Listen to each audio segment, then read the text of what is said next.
Parmi les solutions d'épargne retraite bénéficiant d'avantages fiscaux, le plan d'épargne retraite populaire, ou PERP, est le contrat individuel universel. Il est accessible à tous.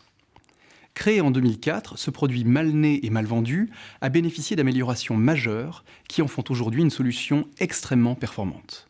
Le principe en est simple, il s'agit avant tout d'un contrat d'épargne individuel qui permet, en différant ses revenus, d'en différer l'imposition. Le rythme des versements est libre et leur montant vient diminuer le revenu imposable.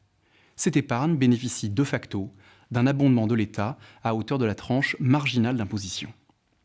Pendant la phase d'épargne, il est possible d'alimenter le contrat via des transferts d'autres contrats retraite ou des versements libres ou programmés. Le PERP étant un contrat d'assurance vie, en cas de décès de l'adhérent avant la retraite, cette épargne profite aux bénéficiaires de son choix.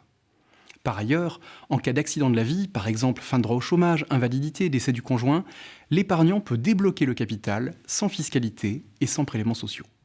Autre avantage, l'épargne constituée sort de l'assiette de l'impôt sur la fortune pendant cette phase d'épargne. Dès le départ à la retraite, le PERP peut être liquidé. Depuis le 1er janvier 2011, 20% de l'épargne accumulée peut être récupérée sous la forme d'un capital faiblement fiscalisé.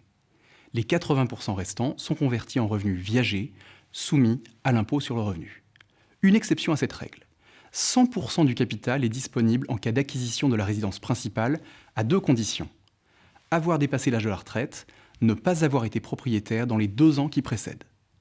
Malgré tous ces avantages, et parce qu'il s'agit avant tout d'un différé d'imposition, ce contrat n'est pas considéré comme une niche fiscale. Les solutions proposées par les assureurs ont évolué. Certains proposent aujourd'hui des contrats multigestionnaires, souples, avec de nombreuses options de gestion et de services. Conséquence, entre 2009 et 2014, les cotisations PERP ont doublé. Je vous invite à regarder ces éléments en détail dans les tableaux qui suivent.